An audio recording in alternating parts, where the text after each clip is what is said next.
RSS எனும் Trojan குதிரை. அத்தியாயம் 7.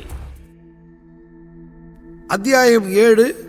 அம்பேத்கர் RSS அணியும் புதிய முகமூடி. பன்வர் மெக்வென்சி போலவே RSS அமைப்பில் ஷாகாக்களில் தொடங்கி பல ஆண்டுகாலம் உழைத்து பிறகு வலதுசாரி சிந்தனையில் இருந்தபடியே ஜாதி வர்ணாசிரமம் தொடர்பான மாற்று கருத்தை தெரிவிப்பவரான ரமேஷ் பதங்கே என்பவர் மனு சங் RSS மற்றும் நான் என்ற தலைப்பில் எழுதியுள்ள தன் வரலாற்று நூலில் ஆட்டோபயோகிராபி தன் அனுபவங்களை குறிப்பிட்டுள்ளார். RSS பற்றி தினேஷ் நாராயண் அவர்கள் எழுதி 2020 வெளிவந்த the RSS and the making of deep nation என்ற ஆங்கில நூலின் 298, 299 ஆகிய பக்கங்களிலும் இதை எடுத்து காட்டியுள்ளார். அதை அப்படியே இங்கு சுட்டிக்காட்ட விரும்புகின்றோம். நவகால் என்ற மராத்திய பத்திரிகைக்கு 1969 கோல்வால்கர் அளித்த ஒரு நேர்காணலில் 4 அடுக்கு வர்ணஜாதி நடைமுறையை பற்றி விவாதித்திருந்தார். சங்கராச்சாரியார் போன்றதொரு மதத் தலைவர் ஒரு தலித்துக்கு மாலை சூடி அவரை கட்டி தழுவிக்கொண்டு தீண்டாமை முடிவுக்கு வந்துவிட்டது என்று அறிவிக்க வேண்டும் என்று அவர் ஆலோசனை கூறியிருந்தார். அவரது இந்த கண்ணோட்டம் ஒரு பெரும் புயலையே உருவாக்கிவிட்டது. ஒரு கட்டளையை ஒரு மதத் தலைவர் பிறப்பிப்பதன் நியாயத்தை பற்றி கேள்வி கேட்டு மிக மோசமான விமர்சனங்களை விமர்சகர்கள் செய்தனர். வெளியே என்னதான் நடந்து கொண்டிருக்கிறது என்பதை அறிந்து கொள்ள இயலாதவர்களாக சங் பரிவாரத்திற்குள் இருந்தவர்கள் இருந்தனர். கோல்வால்கர் என்ன பேசிக் கொண்டிருக்கிறார் என்பதை பற்றி எந்தவித கருத்தும் அற்றவர்களாகவே RSS அமைப்பில் வெகு சில தலித்துகள் இருந்தனர். மனு சங்கம் மற்றும் நான் என்ற தனது நூலில் ரமேஷ் பதங்கே என்பவர் இந்த கேள்வியை மிக விரிவாக கையாண்டிருக்கிறார். பல்வேறுபட்ட அனுபவங்கள் மற்றும் கருத்துக்களிலிருந்து ஒரு நீர்க்குமிழியால் ஓர் உண்மையான RSS தொண்டர் பாதுகாப்புடன் வாழ்ந்து வருவது மட்டுமின்றி சமூக உண்மை நிலைகளை அவன் தானாக ஆராய்வதற்கு முற்பட்டாலன்றி அவற்றை பற்றி அறிந்திராதவனாகவே அவன் வைக்கப்பட்டிருந்தான் என்று அந்த தன் வரலாற்று நூல் சுட்டி காட்டுகிறது. ஜாதியின் அடிப்படையில் பாகுபாடு காட்டப்படுவது பற்றி அறிந்தவனாக இருப்பதை விட அறியாதவனாக இருப்பதே பெரும் மகிழ்ச்சி அளிப்பதாகும். சம்ஜிக் சமரச மஞ்ச் என்ற சங்க அமைப்பு தொடங்கப்பட்ட காலம் தொடங்கி அது வெளியிட்டு வந்த சமாஜிக் சமரச மஞ்ச் என்ற பத்திரிகையின் ஆசிரியர் என்கின்ற முறையில் அந்த அமைப்புடன் தொடர்பு கொண்டிருந்த பதங்கே சங் அமைப்பின் சுகாஸ் நிகழ்ச்சிகளுக்கு தனது குழந்தை பருவம் தொட்டு தான் சென்று வந்திருப்பதாக பெருமையுடன் கூறிக்கொண்டார் என்ற போதிலும் மகாத்மா பூலே அல்லது BR அம்பேத்கர் ஆகியோரின் நூல்களை பற்றி எதுவும் அறியாதவராகவே இருந்துள்ளார். RSS அமைப்பின் பால்வெளி நாயக நட்சத்திர கூட்டத்தில் சிவாஜி, பிரதாப் ராணா குருநானக் மற்றும் சுபாஷ் சந்திரபோஸ் போன்ற பேராற்றல் மிகுந்த அரசர்களும் இருந்ததாக பதங்கே கூறுகிறார். பூலே மற்றும் அம்பேத்கர் பற்றி ஏதும் அறியாமல் முற்றிலும் இருட்டிலேயேதான் எனது மாணவ பருவ காலத்தில் நான் இருந்து வந்துள்ளேன். 4 அடுக்கு சதுர்வர்ணத்தை பற்றி குருஜியின் நேர்காணலையும் அதன் விளைவாக நாட்டில் எழுந்த புயலை பற்றியும் புரிந்து கொள்ள முடியாதவனாகவே நான் இருந்துள்ளேன் என்று பதங்கே தனது நூலில் கூறியிருக்கிறார். ஒட்டுமொத்த சமூகத்தையும் மாற்றி அமைக்கும் போது ஜாதி பிரச்சனைகள் தீர்க்கப்பட்டுவிடும் என்று சங்கம் நம்பியது. ஜாதி நடைமுறை சமூகத்தில் மிக ஆழமாக வேரூன்றி இருப்பதை பற்றியும், கருத்து மாறுபாடுகளை மென்மையானவையாக ஆக்குவது அல்லது கூர்மையாக ஆக்குவதில் அரசியலுக்கு இருந்த ஆற்றலையும் சங்கம் மிக குறைவாக மதிப்பிட்டு விட்டது. இதனை புரிந்து கொண்ட தேவரஸ் தேசியம் என்ற ஒரு மதத்தை உருவாக்குவதற்கு ஜாதி பிரிவுகளை கடந்து செல்வதற்கான வழிகளை RSS அமைப்பு தேட வேண்டும் என்பதை அறிந்திருந்தார். இத்தகையதொரு முறையில் தொகுக்கப்பட்ட தொகுப்பில் இந்துக்களின் எண்ணிக்கை குறைவாக இருக்கும் என்பதால் அது பலவீனமானதாக இருக்கும். ஆனாலும் பின்னர் தெளிவாக தெரிந்தது போல அவரது சக தோழர்கள் அவரது கண்ணோட்டத்தை கொண்டிருக்கவில்லை. சங் பரிவாரத்தின் செல்வாக்கு வளர வளர ஜாதி நடைமுறை முக்கியமற்றதொரு நிலையில் மங்கி போய்விடும் என்பதில் சங் பரிவார் உறுதியாக இருந்தது. ஆனால் அது ஒட்டுமொத்தமாக அதனை பற்றி தவறாக புரிந்து கொண்டது. அடையாள அரசியலை, முக்கியமாக அரசியல் செல்வாக்கு நிறைந்த வட இந்திய மாநிலங்களில் மிக முக்கியமானதாக தீர்மானிக்கப் போவதே ஜாதிதான் என்பதை அது புரிந்து கொள்ளவில்லை. இந்த விளையாட்டில் காங்கிரஸ் கட்சி தேர்ச்சி பெற்றதுதான். இந்த தந்திரங்களை கற்றுக்கொள்வதற்கு ஜனசங்கத்துக்கும் புதிதாக உருவான பாரதிய ஜனதா கட்சிக்கும் சிறிது காலம் தேவைப்பட்டது. ஒரு முறை அவற்றை கற்றுக்கொண்ட பிறகு மற்ற எவரையும் விட திறமையுடன் இந்த விளையாட்டை பாஜக விளையாடியது. சங் பரிவாரத்தின் அரசியல் அமைப்பான பாஜக இந்த ஜாதி விளையாட்டை விளையாடத் தொடங்கிய போது சங் பரிவாரமும் சில சமரசங்களை செய்து கொண்டது. பூலே பற்றி பள்ளி பாடநூல்களில் இருந்து தான் அறிந்து கொண்டதாக கூறும் பதங்கே அம்பேத்கரை பற்றி தான் கேள்விப்பட்டிருப்பதாகவும், ஆனால் அவர்களது புரட்சியின் நுண்ணறிவு அடக்கத்தை பற்றியோ அவர்களது பணியால் ஏற்பட்ட புரட்சிகரமான பாதிப்பு பற்றியோ தான் அறிந்திருக்கவில்லை என்றும் கூறுகிறார். இந்த பிரச்சனை பற்றி எந்த அளவுக்கு ஒரு தன்னார்வ தொண்டர் அறியாமல் இருக்கிறார் என்பதும், அவர் செயல்படும் சமூகத்தில் அவர் எவ்வளவு தொலைவில் இருக்கிறார் என்பதும் பதங்கே குறிப்பிடும் இந்த நிகழ்ச்சியில் இருந்து தெளிவாக தெரிகிறது. அவர்களுக்காக RSS தயாரித்து அளித்துள்ள ஒரு மகிழ்ச்சி நிறைந்த நீர்க்குமிழியிலேயே அவர்கள் வாழ்ந்து கொண்டிருக்கின்றனர். டாக்டர் பாபா சாஹேப் அம்பேத்கரின் வரலாற்று நூலை முதன்முறையாக படித்த பிறகு நமது கிராமங்களில் தீண்டாமை பழக்கம் இன்னமும் இருக்கிறதா என்று பதங்கே RSS பிரச்சாரகரும் நெருக்கடி நிலை காலத்தில் தன்னுடன் சிறையில் இருந்தவருமான பாலா சாஹேப் தீட்சத்தை கேட்கிறார். எவ்வளவு கடுமையாக கிராமங்களில் தீண்டாமை கடைப்பிடிக்கப்படுகிறது என்பது பற்றியும், உணவு விடுதிகளில் மேல் ஜாதி மக்களுக்காகவும் கீழ்ஜாதி மக்களுக்காகவும் எவ்வாறு தனித்தனி கோலை முறையும் இன்னமும் பிற பாகுபாடுகளும் கடைப்பிடிக்கப்படுகின்றன என்பது பற்றியும் தீட்சித் பதங்கேய்க்கு விவரித்து கூறினார். அப்படியானால் தீண்டத்தகாத மக்களுக்காக சங் பரிவாரம் என்னதான் செய்தது என்று நான் கேட்டேன். சாகாக்களுக்கு அவர்களை கொண்டு வருவதற்கான சிறப்பான முயற்சிகளை நாம் மேற்கொண்டோமா? அவர்களை பற்றிய சமூகத்தின் அணுகுமுறையை மாற்றுவதற்கு சங் பரிவாரம் ஏதேனும் செய்துள்ளதா? இந்த சமூக கேட்டினை ஒழிப்பதற்கு உண்மையில் நாம் எதனையுமே செய்யவில்லை என்றே தோன்றுகிறது என்று பதங்கே கூறினார். அந்த நேரத்தில் சங் பரிவார அமைப்பின் பிரிவு ஒன்றுக்கு தலைவராக அவர் இருந்தார். இந்த பிரச்சனை பற்றி சங் பரிவார வட்டாரத்தில் குறிப்பிடுவது பற்றியும் கூட எவரும் கவலைப்பட்டதாகவே தெரியவில்லை. ஒரு தையற்காரனின் மகனான பதங்கே மும்பை சேரி பகுதி ஒன்றில் வாழ்ந்து வந்தார்.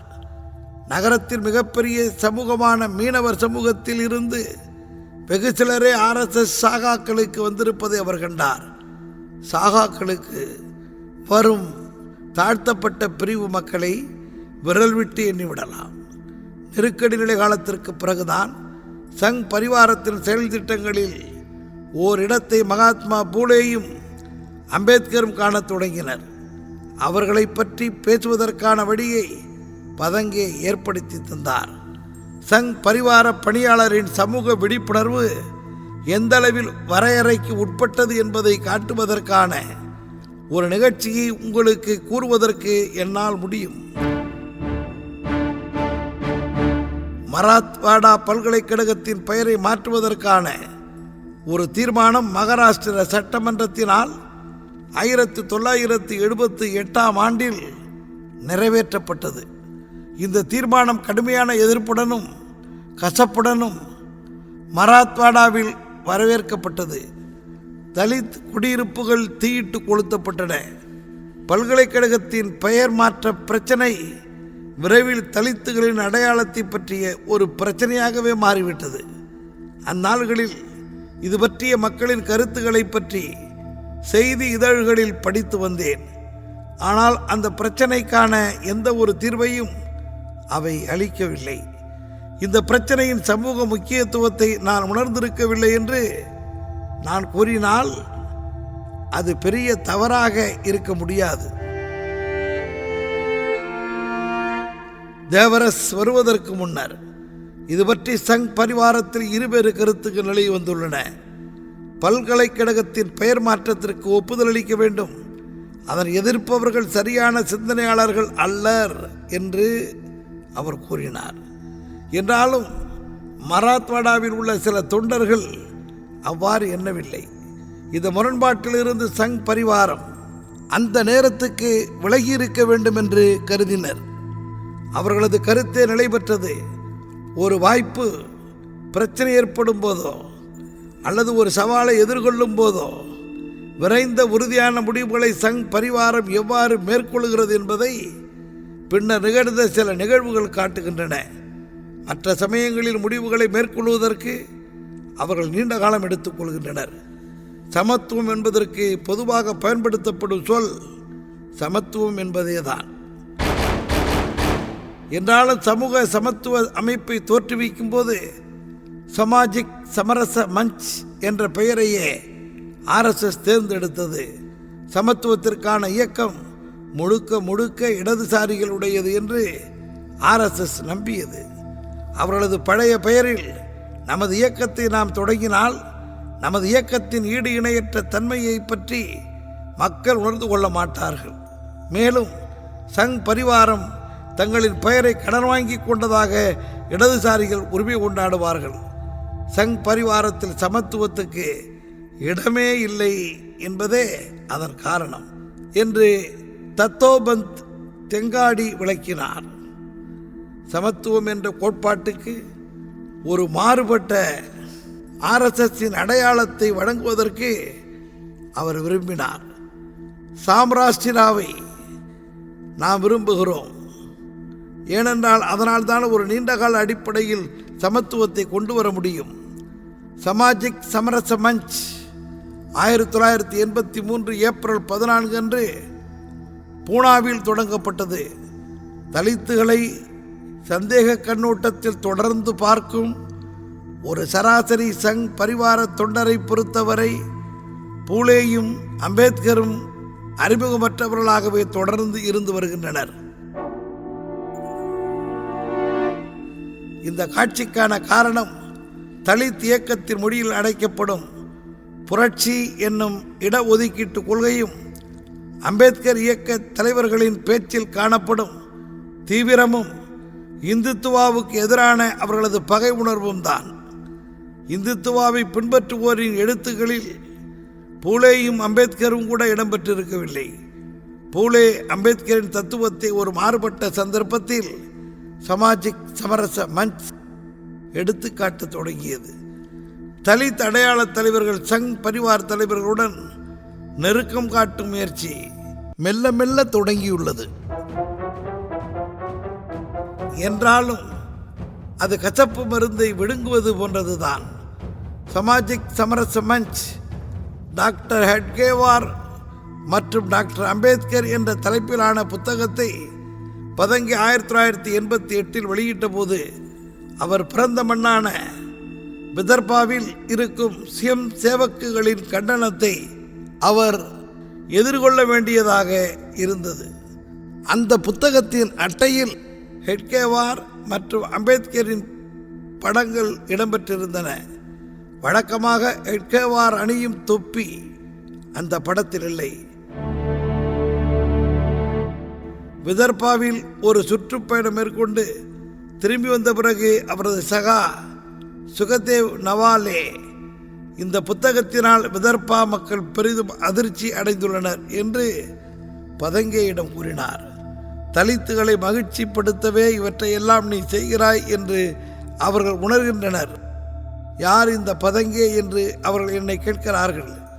தன்னை பற்றி அவன் என்னதான் நினைத்து கொண்டிருக்கிறான் என்றும் அவர்கள் கேட்கிறார்கள். நீ தொல்லையில் சிக்கிக் கொண்டிருக்கிறாய் ரமேஷ் என்று நவாலே பதங்கேயிடம் கூறியதாக மனு சங் மற்றும் நான் என்ற புத்தகத்தில் ரமேஷ் பதங்கே கூறுகிறார்.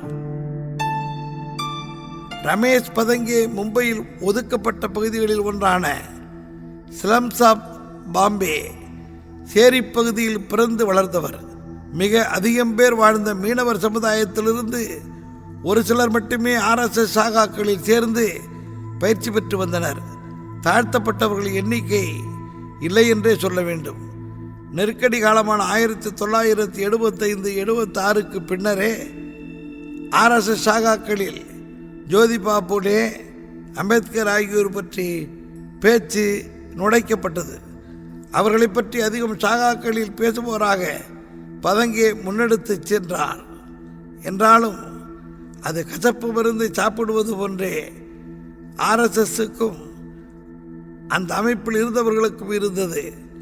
வர்ணாசிரமத்தின் ஆக கீழ் அடுக்கிற்கும் கீழாக பஞ்சமர்கள் என்ற நிலையில் வைக்கப்பட்டிருந்த ஒடுக்கப்பட்ட மக்களை RSS எப்படி கருதியது, இந்துத்துவ அமைப்புகள் எவ்வாறு நடத்துகின்றன என்பதற்கும் அவர்கள் ஆனால் அம்பேத்கர் அடையாளத்தை எப்படி அணுகுகிறார்கள் அல்லது பயன்படுத்த விரும்புகிறார்கள் என்பதற்கும் ரமேஷ் பதங்கேயின் அனுபவம் வெளிப்படையான சான்றாகும். RSSஇன் உருமாறும் வித்தை. ஆனாலும் இந்த உருமாறும் வித்தைகளை நாடு முழுவதும் RSS கைக்கொண்டே வருகிறது என்பதற்கு அண்மையில் வெளிவந்துள்ள இந்துத்துவ குடியரசு என்ற நூலின் ஆசிரியர் தரும் செய்திகள் RSSஇன் அணுகுமுறைகளை அம்பலப்படுத்துகின்றன. இந்துத்துவ குடியரசு நூலாசிரியர் பத்ரி நாராயணனை டைம்ஸ் ஆஃப் இந்தியா செய்தியாளர் அபிஜித் கோஷ் எடுத்த பேட்டியிலிருந்து. அபிஜித் கோஷ் இந்துத்துவ அரசியலின் கருவறை என்று RSS அமைப்பு பற்றி நீங்கள் விவரித்திருக்கிறீர்கள். RSS அமைப்பை தாக்கும் சக்திகள் உண்மையில் அதன் நிழலுடன் தான் சண்டையிட்டுக் கொண்டிருக்கிறார்கள். ஆனால் உண்மையான RSS அமைப்பை பற்றி புரிந்து கொள்ள முடியாதவர்களாகவே அவர்கள் இருக்கின்றனர் என்று நீங்கள் கூறியிருக்கிறீர்கள். புதிய RSS அமைப்பு எவ்வாறு இருக்கிறது என்று நீங்கள் கருதுகிறீர்கள்? பத்ரி நாராயண். 1990களுக்கு பிந்தைய இந்தியா தாராளமயமாக்கல் மற்றும் உலகமயமாக்கல் என்னும் புதிய கோட்பாடுகளினால் மறு வடிவமைக்கப்பட்டுள்ளது. புதிய புதிய வடிவங்களிலான சமூக எதிர்பார்ப்புகளையும் விளைவுகளையும் இவை உருவாக்கியுள்ளன. இத்தகைய அனைத்து சிக்கல்களையும் எதிர்கொள்ள வேண்டிய தேவை RSS அமைப்புக்கு இருந்தது. இந்த சவாலை RSS அமைப்பு நன்றாகவே எதிர்கொண்டது. உருவாகி வரும் புதிய புதிய சமூக சவால்களுக்கு ஏற்ப தன்னை பற்றிய அர்த்தத்துக்கும் தங்களது வாதங்களுக்கும் புதிய விளக்கங்களை அளிப்பதன் மூலம் தொடர்ந்து தன்னைத்தானே RSS அமைப்பு உருமாற்றி கொண்டு வந்துள்ளது. சுற்றுச்சூழல், திருநங்கைகள் போன்ற பிரச்சனைகளில் அவர்களது நிலைப்பாடு தீவிரமான நவீனத்துவத்தாலும் மற்றும் விரைந்த உலகமயமாக்கலாலும் எழுப்பப்பட்ட கேள்விகளை எவ்வளவு சிறப்பாக அவர்கள் எதிர்கொண்டார்கள் என்பதை காட்டுவதாக உள்ளது. 1. சிலவற்றை மறக்கடித்தல். 2. தங்களுக்கு தேவையான நேரத்தில் மட்டுமே சிலரை நினைவு கூறுதல். பாரம்பரியங்கள், நினைவுகள் மற்றும் வரலாறுகளை மீண்டும் கண்டுபிடிப்பது போன்ற உத்திகள் தங்கள் கருத்துக்களுக்கு எதிரானவர்களையே தங்களுக்கு சாதகமாக்கிக் கொள்ள ஆர்எஸ்எஸ்க்கு பயன்படுகின்றன. எம்எஸ் கோல்வால்கர் எழுதிய ஞானகங்கை பஞ்ச் ஆஃப் தாட்ஸ் என்ற நூலில் தெரிவிக்கப்பட்டுள்ள குறிப்பிட்ட சில கருத்துக்களை மறந்துவிட வேண்டும் என்று ஆர்எஸ்எஸ் அமைப்பின் தலைவர் மோகன் பகவத் அண்மையில் விளக்கி கூறியுள்ளார். அதற்கான காரணமாக அவர் கூறுவது, சமூகமும் காலமும் மாற்றமடையும் போது கருத்துகளும் மாறுபடுகின்றன என்பதுதான். அதே சமயம் இந்துத்துவாவின் பிரதிநிதிகள் என்று தங்களை பற்றி பெருமையாக பேசிக்கொள்ளும் துணை காவிய அமைப்புகளால் தோற்றுவிக்கப்பட்டுள்ள தங்கள் மீதான தோற்றத்தை மாற்றிக்கொள்வதற்கு ஆர்எஸ்எஸ் போராடி கொண்டிருக்கிறது. அபிஜித் கோஷ் தாழ்த்தப்பட்டவர்கள், பழங்குடி மக்கள் போன்ற பல்வேறுபட்ட சமூக குழுக்களை அகண்டதொரு இந்துத்துவ கோட்பாட்டு குடையின் கீழ் கொண்டு வர வேண்டும் என்று ஆர்எஸ்எஸ் அமைப்பு பல ஆண்டு காலமாக செயல்பட்டு கொண்டு வந்திருக்கிறது. இன்றைய நாட்களில் எவ்வாறு அந்த அமைப்பு வேலை செய்து கொண்டிருக்கிறது என்பதை அடிமட்ட அளவிலான சில எடுத்துக்காட்டுகளுடன் எங்களுக்கு கூற முடியுமா? வித்தைகள் 3 வகை. பத்ரி நாராயண். பெரிதும் பார்வைக்கு வராத ஓரங்கட்டப்பட்ட தாழ்த்தப்பட்ட சமூகங்கள், நாடோடிகள், பகுதியளவு நாடோடிகள், முன்னாள் நாடோடிகள் மற்றும் பழங்குடியினர் சமூகங்கள் ஆகியவற்றுடன் ஆர்எஸ்எஸ் அமைப்பு 3 வழிகளில் செயல்பட்டு வருகின்றது. 1. ஓரங்கட்டப்பட்ட சமூக மக்களின் மனங்களிலும் இதயங்களிலும் தங்களுக்கு என்று ஓர் இடத்தை ஏற்படுத்திக் கொள்வதற்காக பள்ளிகள், மருத்துவமனைகளை போன்ற சேவை அமைப்புகளை நிறுவுவது மற்றும் பாரம்பரிய நீர் ஆதாரங்களை பாதுகாத்து பராமரிப்பது போன்று செயல்படுவது ஒரு வழி. 2. அவர்களது கதாநாயகர்கள், வரலாறுகள், நினைவுச் சின்னங்கள் மற்றும் இதர அடையாள ஆதாரங்களுக்கு திரித்து விளக்கம் தருவதன் மூலம் ஒரு மாபெரும் இந்துத்துவ அடையாளத்தின் ஒரு பகுதியாக இம்மக்களை ஆக்குவது என்பது மற்றும் ஒரு வழி. 3. ஓரங்கட்டப்பட்ட சமூகங்களுக்கு மத வழிபாட்டுக்கான இடம் என்ற ஆசையை நிறைவேற்றி தருவது, அச்சமூகங்களை பொது பார்வைக்கு கொண்டு வருவது ஆகியவை 3வது வழியாகும். எடுத்துக்காட்டாக, பண்டல்கண்டில் உள்ள கபூர்தராக்கள், குச்பதியாக்கள், ஹரி மற்றும் சபேராக்கள் போன்ற சிறு சிறு தாழ்த்தப்பட்ட சமூக மக்கள் தங்கள் குடியிருப்புகளில் தங்கள் சமூகங்களின் கடவுள்களுக்கான கோயில்கள் வேண்டும் என்று விரும்புகின்றனர். தங்களது பாம்பு கடவுளின் கோயில் ஒன்றை துவக்கி வைப்பதற்காக முதல்வர் யோகி ஆதித்யநாத்தை அடைக்க வேண்டும் என்று சபேராக்கள் எந்த அளவுக்கு விரும்பினர் என்பதை எங்களது களப்பணியின் போது நாங்கள் கண்டோம். அவர்களுக்கு அந்த விருப்பம் இருக்கிறது. ஆனால் கோயிலை கட்டுவதற்கான ஆற்றல் அவர்களுக்கு இல்லை. அவர்களது அடையாள சின்னமாக ஆகிவிட்ட அவர்களது தெய்வங்களுக்காக உள்ளூரில் கோயில் கட்டுவதற்கு உதவுவதன் மூலம் அவர்களது இத்தகைய விருப்பங்களை ஆர்எஸ்எஸ் நிறைவேற்றி தருகிறது.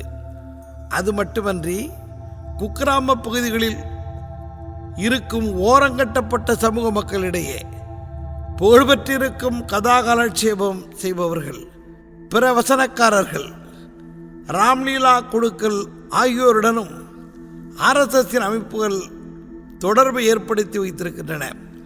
புகழ்பெற்ற இதுபோன்ற மதம் சார்ந்த நாடோடி கதைகள், நாடகங்களை நடத்துவதற்கு ஏற்பாடு செய்வதன் மூலம் ஒரு இந்துத்துவ பொது உணர்வினை அவர்களிடையே ஆர்எஸ்எஸ் உருவாக்குகிறது.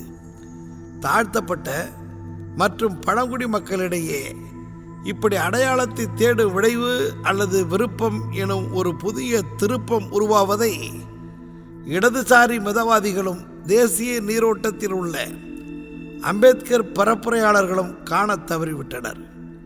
இத்தகைய உந்துதலை உணர்ந்திருந்த அம்பேத்கர் தனது அரசியல் செயல்பாடுகளில் அதனை இடம்பெறச் செய்து வைத்திருந்தார். ஆனால் சிறிது காலத்திற்கு பிறகு அம்பேத்கரியர்களால் கூட இத்தகைய சமூகங்களின் உள்ளுரைந்த உந்துதல்களின் மீது கவனம் செலுத்த இயலாமல் போய்விட்டது.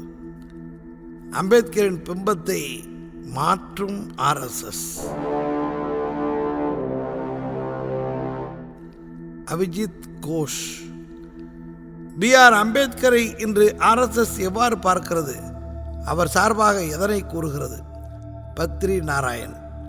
சமூக விமர்சகர் என்பதிலிருந்து மகாபுருஷராக அம்பேத்கரின் தோற்றத்தை மாற்றி தாழ்த்தப்பட்ட மக்களுக்கு மட்டுமின்றி அனைத்து இந்திய மக்களுக்கும் கடவுள் போன்ற தோற்றத்திற்கு மாற்றியமைக்கும் பணியில் ஆர்எஸ்எஸ் ஈடுபட்டிருப்பது கவனிக்கத்தக்க செய்தியாகும். இந்துத்துவத்திற்கு எதிரான பரப்புரைக்கு எந்த ஓர் அரசியல் கட்சியோ அல்லது சமூக அமைப்போ அம்பேத்கரை பயன்படுத்தி கொள்ள முடியாத வகையில் அவரது பிம்பத்தை அவர்கள் மாற்றி அமைத்து கொண்டு வருகின்றனர். ஜாதி முறையை அம்பேத்கர் கண்டித்திருப்பதை பற்றி எவராவது ஒருவர் குறிப்பிடும்போது அந்த விமர்சனத்தை அவர்கள் பாராட்டுவது மட்டுமின்றி இந்திய சமூகத்தில் உள்ள இத்தகைய அனைத்து கேடுகளையும் நீக்குவதற்கு பணியாற்றி வரும் ஓர் அமைப்பாகவே அவர்கள் தங்களை சில நேரங்களில் காட்டிக் கொள்கின்றனர். அபிஜித் கோஷ். தன்னை ஒரு கலாச்சார அமைப்பு என்று ஆர்எஸ்எஸ் கூறிக்கொள்கிறது என்றாலும் 2014 மற்றும் 2019 ஆண்டு தேர்தல்களில் அவர்கள் தங்களை முழுமையாக ஈடுபடுத்தி கொண்டிருந்தனர். உண்மையில் தேர்தல் நேரங்களில் போது அதன் வேலைதான் என்ன? பத்ரி நாராயண். பாரதிய ஜனதா கட்சி செயல்பாட்டின் மீது நேரடியாகவோ மறைமுகமாகவோ ஆர்எஸ்எஸ் செல்வாக்கு செலுத்தி வருகிறது. தேர்தல்களில் ஆர்எஸ்எஸ் சங்கத்தின் சில பிரச்சாரகர்கள் பல்வேறுபட்ட நிலைகளில் பாரதிய ஜனதா கட்சிக்காக பணியாற்றுகிறார்கள். தேர்தல் காலங்களின் போது பல்வேறுபட்ட காரணங்களால் அதிருப்தி அடைந்திருக்கும் பாஜக தொண்டர்களிடமிருந்து அதனை நீக்கவும் மக்கள் கருத்துக்களை திரட்டும் முகமையாகவும் அது செயல்படுகின்றது. பல இடங்களில் வாக்குச்சாவடி நிர்வாகத்தை மேற்கொண்டு வாக்காளர்களை வாக்குச்சாவடிக்கு கொண்டு வந்து சேர்க்கும் பணியையும் ஆற்றுகின்றனர். 2014 ஆண்டில் மோடி ஆற்றிய உரையை பற்றிய பொதுமக்களின் கருத்துக்களை திரட்டும் பணியையும் உத்தரப்பிரதேச மாநிலத்தின் பல்வேறு பகுதிகளில் அவர்கள் மேற்கொண்டனர். யாருக்கு வாக்களிப்பது என்பது பற்றி முடிவு செய்யாமல் இருக்கும் தேநீர் வியாபாரிகள், காய்கறி வியாபாரிகள், தினக்கூலிகளை பாரதிய ஜனதா கட்சிக்கு வாக்களிக்கும்படி ஊக்குவித்ததை 2019 நாங்கள் நேரில் கண்டோம் என்று டைம்ஸ் ஆஃப் இந்தியா 28/3/2021 இதழில் பேட்டியளித்துள்ளார் பத்ரி நாராயணன். எளிய மக்களிடமும் பழங்குடியினர் மற்றும் ஒடுக்கப்பட்டோரிடமும் இந்துத்துவ அடையாளத்தையும் சிந்தனைகளையும் கொண்டு சேர்ப்பதற்கு ஆர்எஸ்எஸ் எந்தெந்த ஆயுதங்களை தற்காலத்தில் எடுக்கிறது என்பதை இப்பேட்டி நமக்கு உணர்த்துகிறது. ஆர்எஸ்எஸ் மாற்றமடைந்து விட்டதா? எனினும் அவரின் இந்த நூலில் ஆர்எஸ்எஸ்ஸின் பயங்கரவாத போக்கை மறக்கடித்து அது தன்னை நல்ல வகையில் மாற்றிக்கொள்வதைப் போல் பேசப்படுவதாக 15/5/2021 தி ஹிந்து ஆங்கில நாளேட்டில் ஜி சம்பத் எழுதிய நூல் விமர்சன கட்டுரையில் குற்றம் சாட்டியுள்ளார். பிரிவினைவாத வன்முறையுடன் ஆர்எஸ்எஸ் அமைப்பிற்கு தொடர்பில்லாதது போல் காட்ட முயற்சிப்பது மட்டுமின்றி அதன் மனிதநேய பணிகளை முன்னிறுத்தி புதியதொரு அடையாளத்தை உருவாக்கி தரும் முயற்சிகளை பத்ரி நாராயணன் செய்வதாகவும் சுட்டிக்காட்டுகிறார் கட்டுரையாளர் ஜி சம்பத். ஆர்எஸ்எஸ்ஸின் தோற்றம் மாறுகிறது என்று பத்ரி நாராயணன் சொல்வது உண்மை என்றாலும் அதன் காரணமும் நோக்கமும் என்ன என்பதை கேள்வி கேட்க வேண்டாமா என்கிறார் சம்பத். இன்னும் ஒரு சில ஆண்டுகளில் ஆர்எஸ்எஸ் அமைப்பு தனது 100ஆண்டு விழாவை கொண்டாட இருக்கிறது. இந்தியாவின் சமூக அரசியல் உண்மை தன்மைகளை ஆழமாக புரிந்து கொள்ளும் ஆற்றலின்றியோ அந்த அறிவை பயன்படுத்தாமலோ எந்த ஒரு அமைப்பும் இத்தனை நீண்ட நெடுங்காலமாக செயல்படவும் வளர்ச்சி அடைந்திருக்கவும் முடியாது. எனவே அதன் அண்மைக்கால உத்திகளை பற்றிய ஒரு ஆய்வு இந்திய ஜனநாயகம் பற்றி படிக்கும் மாணவர்களுக்கு உள்ளொளி வழங்கும் என்பதற்கு போதிய காரணங்கள் உள்ளன. சமூக வரலாற்றாசிரியர் பத்ரி நாராயணனின் இந்துத்துவ குடியரசு RSS இந்திய ஜனநாயகத்தை எவ்வாறு மறுவடிவமைப்பு செய்கிறது என்பது அத்தகையதொரு ஆய்வு நூலாகும்.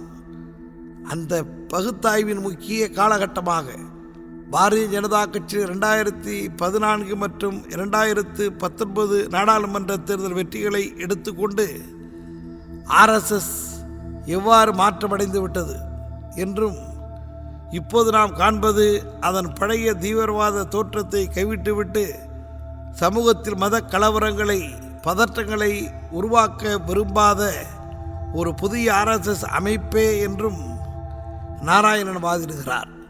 பழைய RSS அமைப்பின் தீவிரவாதத்தை ஒரு பிம்பம் என்ற அளவில் மட்டும் காட்டுவது நமக்கு அதிர்ச்சி அளிப்பதாக இருந்தால், அதற்கும் ஒருபடி மேலே சென்று மத கலவரங்களுக்காக RSS அமைப்பின் மீது சாட்டப்படும் குற்றச்சாட்டு தங்களது கடினமான பணிகள் மூலம் அவர்களது நம்பகத்தன்மையையும் நன்மதிப்பையும் புகழையும் சீரடித்து விட்டது என்று RSS பிரச்சாரகர்களின் வாதத்தை அப்படியே ஏற்றுக்கொள்கிறார் நாராயணன். ஆவலை தூண்டும் விளைவுகள். இந்துத்துவ வன்முறையை இப்படி இயல்பாக ஒதுக்கிவிட்டு செல்வதை தொடர்ந்து சமத்துவம், நீதி போன்ற ஜனநாயக நடைமுறையின் தவிர்க்க இயலாத கோட்பாடுகளுக்கு புதிய RSS தலைவணங்குகிறது என்றும், ஜனநாயக மதிப்பீடுகளால் உருவாக்கப்பட்ட தத்துவங்களையே அது பின்பற்றி வருகிறது என்றும் இயல்புக்கு மீறி சொல்லப்படுகிறது. 7 ஆண்டு கால RSS பாரதிய ஜனதா கட்சி ஆட்சிக்கு பிறகு பகுதி அளவில் சுதந்திரமான ஜனநாயக நாடு என்ற அடையாளத்தை இந்தியா இதனால்தான் பெறுகிறதோ, இந்துத்துவா என்றால் என்ன என்பதை பற்றியும், இந்துத்துவ மதிப்பீடுகள் எப்போதாவது ஜனநாயக மதிப்பீடுகளுடன் சமரசம் செய்து கொள்ளப்படக்கூடியனவா என்பதை பற்றியும் விளக்கி கூறுவதற்கு நாராயணன் முயலவில்லை. இத்தகையதொரு அணுகுமுறையின் ஆவலை தூண்டும் முடிவு என்னவென்றால், இந்தியாவில் பெரும்பான்மையினராக இருக்கும் இந்துக்களுக்கான ஒரு செயல் திட்டம் ஜனநாயகம், நீதி, சமத்துவம் ஆகியவற்றுடன் உண்மையில் முரண்படாமல் இருக்க முடியுமா என்று நம்மை அது வியப்படைய செய்திருக்கிறது. சமூக சேவையில் RSSஇன் பழைய வரலாற்றையோ, இதர பிற்படுத்தப்பட்ட தலித் மற்றும் ஆதிவாசி போன்ற மிகப்பெரிய அளவில் ஒதுக்கப்பட்ட சமூகங்களிடம் அடித்தளத்தில் செயலாற்றி பாரதிய ஜனதா கட்சிக்கு அரசியல் ஆதரவை திரட்டியதையோ எவராலும் மறுக்க முடியாது. ஆனால் இதனாலேயே அது தன் பண்புகளை மாற்றிக்கொண்டது என்று கூற முடியுமா? RSS அமைப்பு மீது படிந்த பழைய நிழலுக்கு பதிலாக உண்மையான RSS அமைப்பை மக்கள் பார்க்க வேண்டியது அவசியம் என்று கூறும் நாராயணன், RSSஇன் அமைப்புசார் வன்முறை பற்றிய குற்றச்சாட்டோ விமர்சனமோ அந்த அமைப்பை தோற்கடித்து விட முடியாது. தங்கள் இயக்கத்திற்கு புதிதாக ஆதரவை தேடிக்கொள்ளவும் திரட்டவும் அவ்வமைப்புக்கு பலம் இருக்கிறது என்பதே காரணம் என்றும் கூறுகிறார். அமைப்புகளோ அல்லது சொல்லப்போனால் மனிதர்களோ கூட புது மாதிரியான பழக்க வழக்கங்களை வெளிப்படுத்தும் போது சமூக அறிவியலாளர் எதிர்கொள்ளும் முதல் கேள்வி, அந்த மாற்றம் அவர்களது இயல்பில் எதிரொலிக்கிறதா அல்லது வெறும் தற்காலிக மாற்றம்தானா என்பதாகத்தான் இருக்கும். உத்தியளவில் சமரசம் செய்து கொள்வதை உண்மையான உள்ளார்ந்த மாற்றங்களுடன் குழப்பிக்கொள்ளும் ஒரு போக்கினால் இந்துத்துவ குடியரசு நூல் சிதைக்கப்படுகிறது. வகுப்புவாத வன்முறைகளுக்கும் பாரதிய ஜனதா கட்சியின் அரசியல் வெற்றிக்கும் இடையே உள்ள இயல்பான தொடர்பினை பற்றிய அறிவார்ந்த ஆய்வுகள் கட்டுக்கட்டாக உள்ளன. பிரிவினைவாத வன்முறையுடன் சங்கத்திற்கு இருந்த தொடர்புகளால் அதன் நற்பெயருக்கு ஏற்பட்ட சீரழிவுகளில் இருந்து அதனை வேலையிட்டு பாதுகாக்கும் முயற்சிகளுக்கும் அதன் அரசியல் தந்திரங்களையும் மனிதநேய பணிகளையும் முன்னிலைப்படுத்தி RSS அமைப்பின் அடையாளத்தை மாற்றியமைக்கும் முயற்சிகளுக்கும் அத்தகைய ஆய்வுகள் தொல்லை கொடுப்பதாக இருக்கின்றன. இந்துத்துவா அதிகாரம் பெறல். மதச்சார்பற்ற அரசியலை விட இந்துத்துவ அரசியலின் அதிக அளவில் மக்களை இணைத்துக் கொள்வதாக இருப்பதால் மீண்டும் மீண்டும் இந்துத்துவ அரசியல் வன்முறையை பற்றி பேசுவது பொருளற்றது என்று வாதிடுவது இப்போது குறிப்பாக 2014க்கு பிறகு பொதுவானதாகவே ஆகிவிட்டது. அடித்தட்டு நிலையில் இருப்பவர்களை இந்துத்துவ அமைப்பிற்குள் கொண்டு வருவதன் மூலம் அதிகாரப்படுத்துதல் என்பதை விளிம்பு நிலை, கீழ்நிலை, இந்துத்துவா என்று குறிக்கும் அரசியல் போக்கு புதிதாக ஏற்பட்டுள்ளது. அப்படியானால் இந்துத்துவா மூலம் அதிகாரம் அளிப்பது என்பதன் இயல்பு தன்மையும், நேச்சர், இயக்கவியலும், ஆண்டாலஜி என்ன? இந்துத்துவா இருப்பதற்கான நிபந்தனைகள் என்ன? வெளிப்படையாக வன்முறையை நிகழ்த்தாமலோ அல்லது குறைந்தது மிரட்டாமலோ இந்துத்துவாவால் பிழைத்திருக்க முடியுமா, வாழ முடியுமா? சிறுபான்மை மதத்தினருக்கு எதிரான வன்முறைக்கான தண்டனைக்கு உத்தரவாதம் அளிக்காவிட்டாலும் குறைந்தது ஒரு உறுதிமொழியை அளிக்காமல் அது ஏற்கத்தக்கதாக இருக்குமா? ஜனநாயக இந்திய நாட்டில் நடைபெற்ற வன்முறை சம்பவங்கள் என்ற தனது நூலில் 2015 தாங்கள் அதிகாரமற்றவர்களாக இருக்கிறோம் என்று கருதும் குழுக்களுக்கு தாங்கள் வன்முறையை பயன்படுத்துதல் அதிகாரம் அளிப்பதாக தோன்றும். மற்றொரு சமூகத்தைச் சேர்ந்த உறுப்பினர்களை இழிவுபடுத்தி கேவலப்படுத்தும் வன்முறை அதனை நிகழ்த்துபவர்களுக்கு அது உள்ளார்ந்த திடீர் ஊக்கத்தை அளிக்க கூடும் என்று அம்ரிதா பாசு கூறுகிறார். இந்துத்துவா அதிகார வளங்களை கண்டுகொள்ளாத மதச்சார்பற்ற கட்சிகளை நாராயணன் திட்டியிருப்பது சரியானதுதான். ஆனால் ஒரு மேலாதிக்கவாத அமைப்பு, சூப்பர்மெசிஸ்ட் அவுட்ஃபிட், ஜனநாயக அரசியல் ஓட்டத்தை இந்த அளவுக்கு வெற்றிகரமாக எவ்வாறு செலுத்த இயன்றுள்ளது என்பது பற்றிய தனது ஆய்வில் அவ்வெற்றியில் வன்முறைக்கு உள்ள பங்களிப்பை நாராயணன் சேர்க்காமல் விட்டிருப்பது தவறாகும். RSSஇன் போக்கில் அண்ணல் அம்பேத்கரை படமாக காட்டும் முயற்சி எப்போது தொடங்கியது என்பதை பதங்கேவும் ஒடுக்கப்பட்ட பழங்குடியின விளிம்பு நிலை மக்களிடம் RSS எத்தகைய அணுகுமுறையை கடைபிடித்து இந்துத்துவாவிற்கு ஆள் சேர்க்க முயற்சிக்கிறது என்பதற்கு பத்ரி நாராயணனின் பேட்டியும் புத்தகமும், RSSஇன் உருமாற்ற வித்தையின் உள்நோக்கம் என்னவென்பதை கவனிக்க வேண்டும் என்ற ஜி சம்பத்தின் கட்டுரையும் RSS எத்தகைய மாய்மால வித்தையை காட்டக்கூடியது என்று நாம் விடுக்கும் எச்சரிக்கைக்கு வலு சேர்க்க கூடியவையாகும். தமிழ்நாட்டிலும் இப்படி சிலரை மாநில தலைவர், ஒன்றிய அமைச்சர் என்றும் ஒன்றிய அரசின் அலங்கார பொறுப்பிலும் படம் காட்டுவதன் மூலமும் இந்துத்துவா அம்பேத்கர் என்று அண்ணல் அம்பேத்கரை இந்துத்துவ அடையாளத்திற்குள் வலிந்து கொண்டு செல்ல முயற்சிப்பதன் மூலமும் ஒடுக்கப்பட்ட மக்களை ஏமாற்ற திட்டமிடுகிறார்கள். அதைவிட முக்கியமாக பார்ப்பனியத்திற்கு எதிராக பிற்படுத்தப்பட்ட ஒடுக்கப்பட்ட மக்கள் ஒன்றாக சேருவதை தடுக்க முனைகிறார்கள் என்பதை நாம் புரிந்து கொள்ள முடியும். இதுவரை நீங்கள் கேட்டது RSS எனும் ட்ரோஜன் குதிரை என்ற ஒலி புத்தகத்தின் 7ஆம் அத்தியாயம். குரல் முனைவர் க. அன்பழகன். புத்தக வெளியீடு திராவிடர் கழகம். ஒலி புத்தக வெளியீடு பெரியார் பண்பலை. அடுத்தடுத்த அத்தியாயங்களை கேட்க இணைந்திருங்கள்.